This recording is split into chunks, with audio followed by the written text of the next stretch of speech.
Hi friends, అందరూ ఎలా ఉన్నారు? నేను మీ సురేష్ కోన. ఈరోజు మన కోనవారి ముచ్చట్లో మన ముచ్చట వైవాహర్ష తొలిసారిగా హీరోగా చేసిన చిత్రం సుందరం మాస్టర్. ఆ సుందరం మాస్టర్ గారి విశేషాలేంటో ఈరోజు మన వీడియోలో తెలుసుకుందాం. ముందుగా ఈ యొక్క వీడియోలోకి వెళ్లే ముందు ఇంకా ఎవరైనా నా ఛానల్ సబ్స్క్రైబ్ చేసుకోకపోతే వెంటనే నా ఛానల్ సబ్స్క్రైబ్ చేసుకొని నా వీడియోని లైక్ చేస్తూ షేర్ చేస్తూ మీ విలువైన ఫీడ్బ్యాక్ని కామెంట్ రూపంలో పెడతారని నా మనవి. మనకి కొన్ని మంచి సందేశాత్మక చిత్రాలని నార్మల్ కమర్షియల్ చిత్రాల మాదిరిగా రివ్యూ చెప్పడం అనేది ఒక మంచి పద్ధతి కాదనేది నా భావన. అలాంటి ఓ మంచి సందేశాత్మక చిత్రం ఈ సుందరం మాస్టర్. అగ్ర కథానాయకుల్లో ఒక్కరుగా కొనసాగుతూనే మన మాస్ మహారాజా రవితేజ గారు తన నిర్మాణ సంస్థ అయిన ఆర్టీ థీమ్ వర్క్స్ అనే బ్యానర్ మీద నిర్మించిన చిత్రమే ఈ సుందరం మాస్టర్. ఈ సినిమాకి దర్శకత్వం వహించింది కళ్యాణ్ సంతోష్ అనే ఒక నూతన దర్శకుడు. ఇంకా అప్పుడప్పుడు మన టీవీల్లోని వాటిల్లోని వింటూ ఉంటాం, బాహ్య ప్రపంచంతో దూరంగా కొన్ని ప్రాంతాలలోని ప్రజలు నివసిస్తూ ఉంటారని. అలాంటి ప్రాంత నేపథ్యంలో సాగే కథే ఈ సినిమా.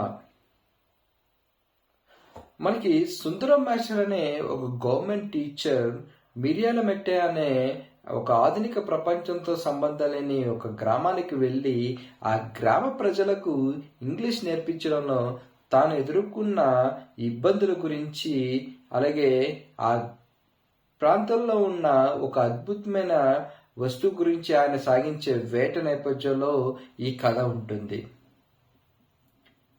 మనకి దర్శకుడు మిర్యాలమెట్ట అనే ఒక ప్రపంచంలోకి మనల్ని తీసుకెళ్లి ప్రకృతిని, అక్కడ ప్రజల స్వచ్ఛమైన మనసుని, అలాగే వాళ్ళ అమాయకత్వాన్ని, వాళ్ళ కట్టుబాట్లను మనకు చూపిస్తూనే ఒక మంచి సందేశాన్ని ఇచ్చారు మనకి దర్శకుడు కళ్యాణ్ సంతోష్ గారు. కథను చెప్పే క్రమంలో అక్కడక్కడ కొన్ని తడబాట్లు జరిగిన ఆయన ఏమి చెప్దామనుకున్నారో ఆ కథాంశాన్ని అయితే చాలా చక్కగా చెప్పి ఒక మంచి సందేశాన్ని ఇచ్చారు కళ్యాణ్ సంతోష్ గారు. అలాగే వైవాహర్ష ప్రథమార్థంలో తన మార్కు కామెడీతో మనకి మెప్పిస్తాడు. ద్వితీయార్థంలో తనలోని నటనని మనకి ఆయన కొన్ని సన్నివేశాల్లో మనకి చూపిస్తుంది. అలాగే మనకి ఈ సినిమాకి మరో యాడెడ్ అడ్వాంటేజ్గా మన శ్రీచరణ్ పాకాల గారి సంగీతం చెప్పాలని. ఈ సినిమాకి ఈ సంగీతం అనేది ఒక యాడెడ్ అడ్వాంటేజ్.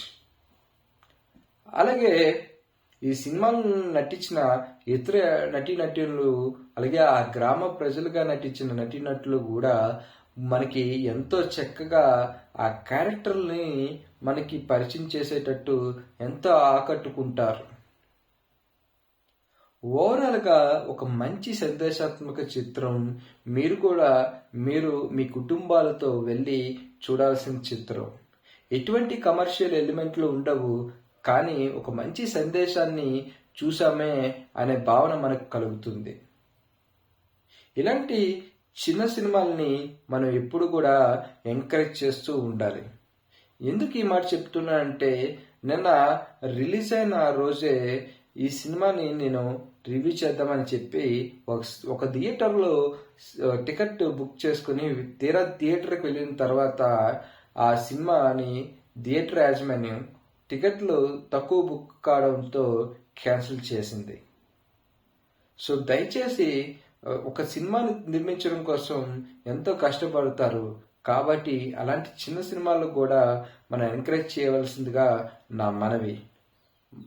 మరిన్ని కొత్త వీడియోలతో మళ్ళీ కలుద్దాం. అంతవరకు సెలవు. This is Suresh Kona signing off. జై హింద్.